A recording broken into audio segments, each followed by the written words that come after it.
Hey guys, what is going on? This is car number 5. I know this video is a few days old and they did a roster update a couple days ago on Friday, but I want to go ahead and talk about some of these players and go over some of the new missions and kind of do like a mini review, go over some of the flashback players really quick. Let's go ahead and start at starting pitchers. Clevinger, Meyer, Bryce, Barrios. I know Jose Barrios was talked about a lot. He moves up to a silver. Brad Peacock. I'm not going to go over everybody here. Nick Martinez, Baldo Jimenez +3. Mike Montgomery is a guy you guys probably want to watch out for. He got recently moved to the rotation, and if he does well, I mean, he'll probably get pretty quick recognition. Alex Wood's a guy I want to talk about. He does make the transition from silver to gold, and he's having a heck of a year, guys. A very good year. He could honestly get a boost in all of his per nines again. So definitely, look out for this card. So yeah, and then if this card, I'm pretty sure it's pretty similar to the diamond. So I would just keep an eye on this card, and honestly, this could be a good budget card too because he does have a funky delivery with a pretty good sinker. But you guys can see he's striking out a lot of batters this year, and he's not giving up a ton of hits. He's got a good whip, ERA, everything. So and he's only allowed 2 home runs. Let's see anyone else. Ryu got moved back to the rotation. Let's see if there's any hidden updates here. Sometimes there's 0, but they're just coming off the DL, but sometimes there's like a few things they upgrade or downgrade, but they don't mention them. A couple downgrades. Irvin Santana got a -2. Rick Porcello got a -3, and Rich Hill got a -4.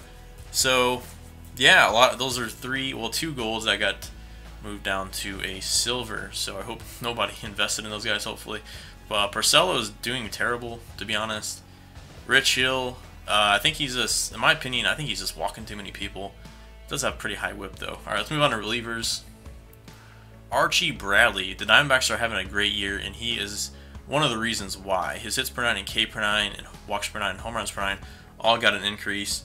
They also upgraded his velocity and break, so that's pretty interesting. I'm curious to, what individual pitches they actually changed.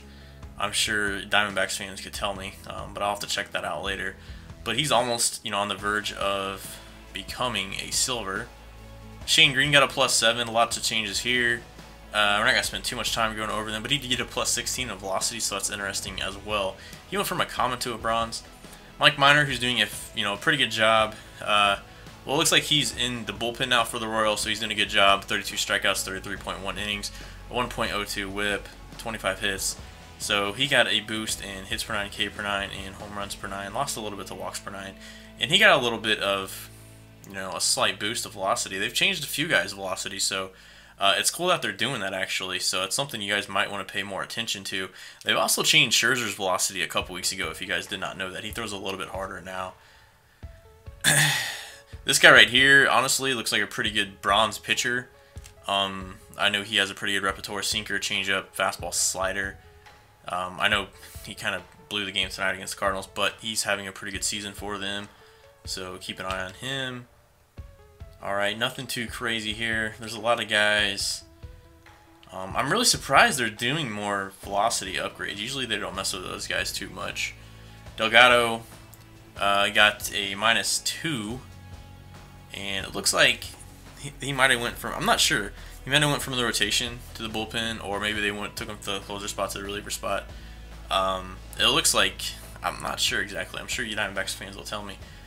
Chase Whitley, a -2. It looks like he got a position change. Same for AJ Cole. A lot of these are probably closer to reliever.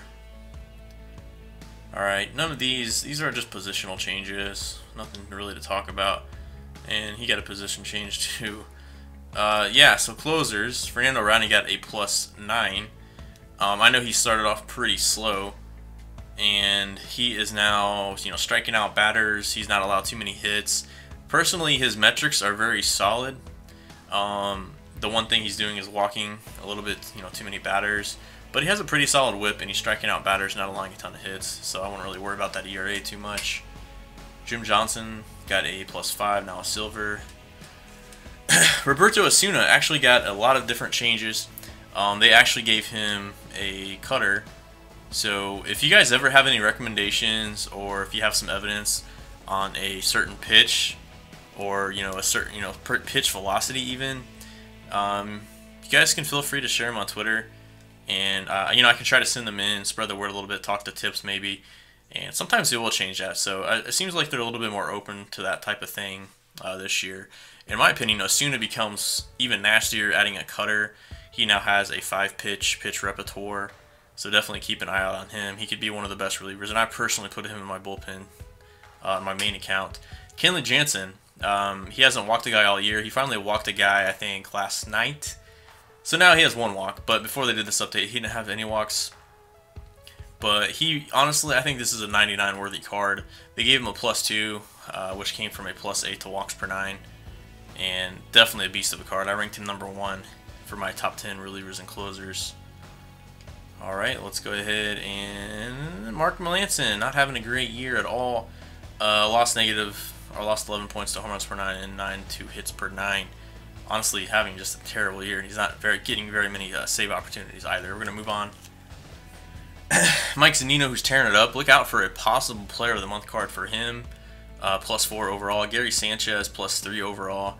Now, I know Gary Sanchez hasn't had a ton of bats in the majors, but the bats he's had, I mean, he's shown that he hits righties better than lefties, so not a huge surprise he gets a boost to right-handed pitchers. He also got a +9 to discipline, you know, showing some more walks this year with a 387 on base. And you guys look at that. They gave him a +3 to arm strength and accuracy, which, you know, I didn't see a lot of last year, so that's a good sign. Perez makes that transition from silver to gold. He's having a pretty good year for the Royals, who are actually on a hot streak, and he hits righties better too. +12 to power versus righties, +4 contact to righties.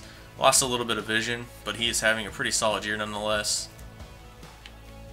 And it doesn't look like there's too much here except Lucroy, who went, well, he's still a gold. He's just not really hitting great. I think his defense is still solid, but he only has 4 home runs. Doesn't have a very good on base, and nothing really standing out about this card. A 679 OPS, which is not great. Only 18 strikeouts, so he's putting the ball in play, but nothing really else to brag about. He did actually get a +4 to vision and contact for lefties, but everything else took a hit hitting-wise. First base, Cody Bellinger, one of the bigger surprises this year in the MLB. This kid is just killing it. I forgot what his home run total is at right now, but I know him and Judge are pretty much the talk of the MLB right now. So he got a +7, well-deserved, and definitely has potential to make a gold if he can keep it up. Doesn't hit for a high average, but he has shown a lot of power. So and then they got that right, +12 power to righties and +24 to power versus lefties. And personally, this guy has one of the prettiest looking swings I've ever seen. Matt Adams, who the Cardinals just pretty much gave away, doing pretty well for Atlanta. You know, I always thought this was a solid player if he got the chance to play every day, but unfortunately in St. Louis he really didn't get that. He's got a 295 average now with a 352 on base. Overall, you know, 930 OPS, 12 homers. And they're talking about if Freddie Freeman comes back that they might move Freeman to third. I think I'm hearing that correctly. Not a bad idea. Why not? You know, Atlanta, I don't know if they have a shot at anything this year. So why not? You know, if you can move Freddie Freeman to third. I know the Cardinals tried playing Adams in the outfield. It didn't really work out too well.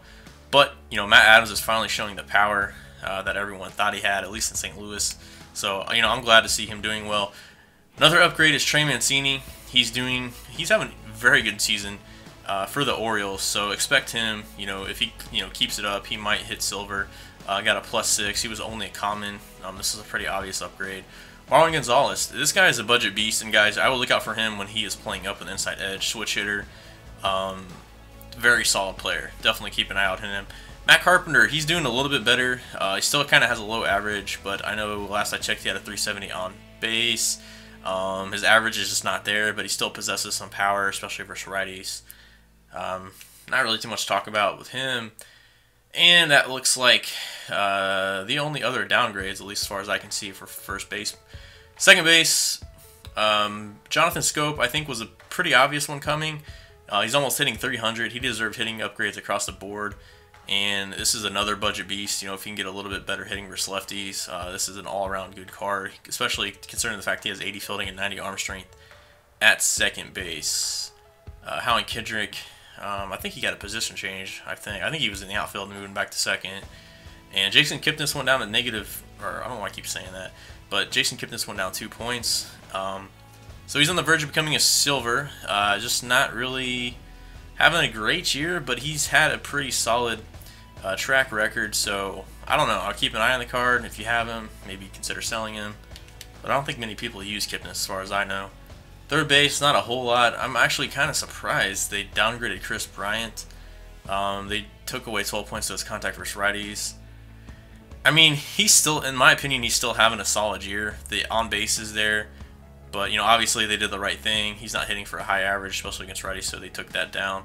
Manny Machado, who's having, you know, he's power-wise, he's having an okay year. It's just that his average is so low. It even makes his slugging look kind of low at 411, and he only has around a 700 OPS. I'm not sure if he'll, you know, get out of the slump. But I will say, for this card, I think he's pretty safe for Diamond for a while, because you can say his hitting attributes right now, or you can see his hitting attributes right now are pretty bad. They're going to have to go down a ton for this guy to go gold. But I don't know, man. It's just, I don't see many people using Machado. Anyways, shortstop, nothing too crazy to talk about here. Looks like they added another Cal Ripken card. Or, I'm not sure how this works. Sometimes you see him in here, but you don't actually see him in Diamond Dynasty. Left field, Marcell Ozuna. Look out for him, guys. He's on the verge of making a diamond. You know, he's hitting righties pretty well this year. 18 home runs, 926 OPS. And center field, Aaron Hicks, in my opinion, is another good little budget card, so look out for him. I mean, you look at his stats right now, 291 average, 402 on base, and he's a switch hitter, plays excellent defense in center, 915 OPS. That's really solid. Lorenzo King got a +2, and Cameron Maben got a +2 as well. No downgrades. See, I still see Jim Edmonds there, but they're not adding him, so I know in the future they'll at least add him. Ben Gamel is another potential player of the month card. I know he's killing it for Seattle. 333 average. So I mean, usually when I see this, I'm usually a little bit skeptical, but he is showing some good play discipline. I wish his power. I mean, I don't really care. I'm not a Seattle fan, but you would like to see his power be a little bit higher. You know, to sustain these numbers, but I don't know. I'm sure he's doing fantastic, and it looks like he's, you know, hitting for average. Aaron Judge, again, him and Bellinger talks to the MLB right now. Got a well-deserved upgrade, and keep looking out for him because he is showing contact this year. He does still strike out a little bit. I think his vision is still pretty low. I don't think he's striking out as much as he did, you know, last year. I think his vision could use an upgrade, but definitely keep an eye out on this card for a potential diamond. Peralta +4. He looks like he got a good upgrade against lefties. He's not having the best year in the world, but he is hitting for average. So, and it looks like he's hitting lefties better specifically.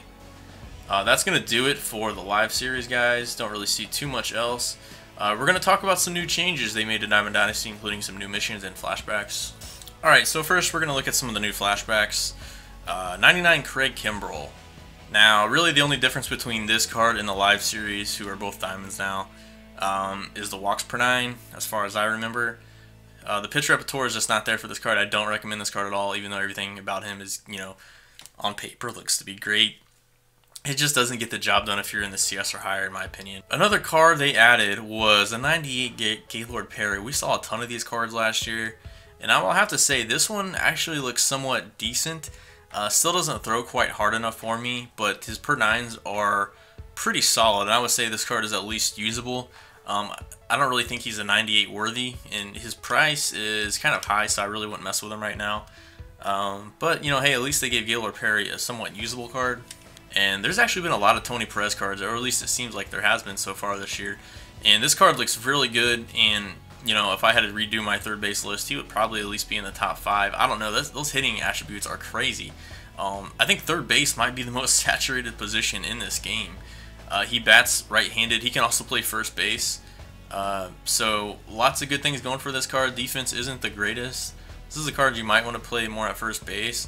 And he kind of has those, you know, inverse splits. By the way, somebody told me not to say inverse splits. They said to say reverse splits, so I think I'm going to say inverse splits every time now, just because. So sorry if that makes you mad. But anyways, this card can just flat out hit, so definitely a good card to check out. His price is still pretty high, though. And there's also this 94 Nathan, who looks similar to the 98 Nathan from last year. At least the card art is the same. I don't think his per 9s are quite as good. I think his walks per 9 was a little bit better. One interesting thing to add is they gave him a cutter. He did not have a cutter last year, so I think this card might be a little bit better than the one from last year, actually. And you can see he has 98 break.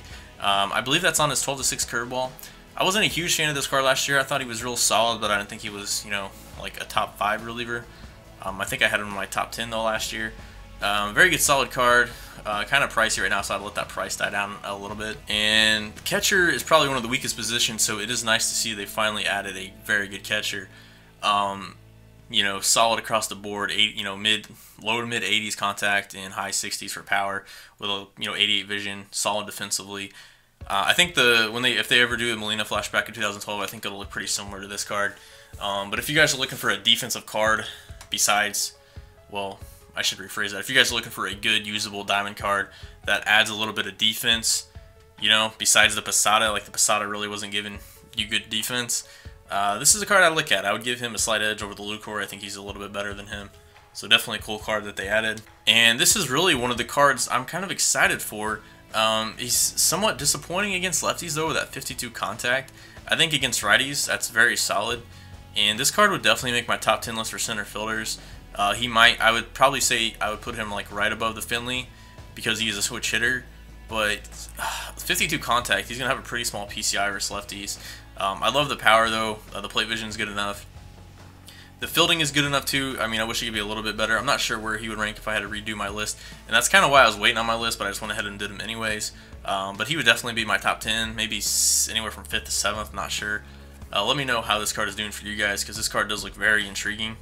And another card from last year that they're bringing back is this Fernando Rodney. He probably has or at least one of the nastiest circle changes in the game.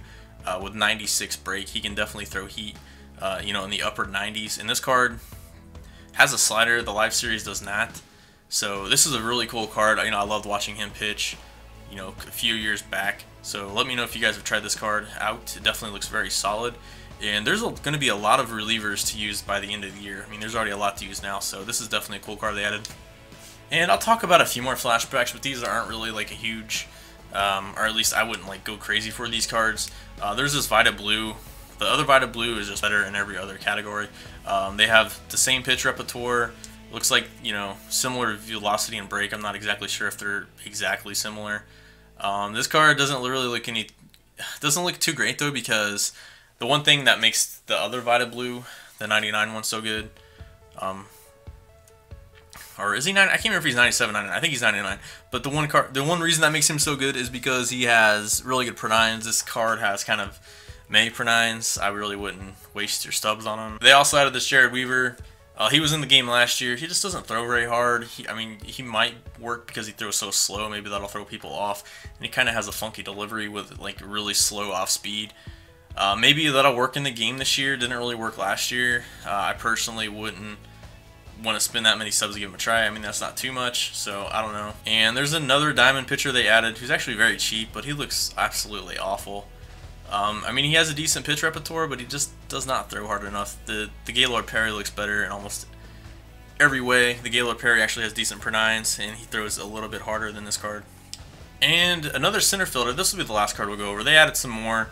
I know they added like a Clay Buchholz. We're not going to go over every single new flashback. But there's this All-Star 2012 Adam Jones who has those inverse splits, but he looks really solid. He really does. Good fielding, good arm strength, good speed overall. I don't know where he would be in my top 10. I'd probably kind of have to redo my list. My guess it'd be he'd be borderline number 10, either an honorable mention or maybe 9th or 10th. I'm not really sure. But this does look like a pretty decent card. I think his price is a little high right now to give him a try. But I am glad they're adding more cards. It definitely makes makes events in Battle Royale a lot more fun. These aren't cards you probably use in head-to-head seasons because of their price, but their price will go down. Anyways, let's talk about a few more things before we end this video. So they've added some more exchange missions.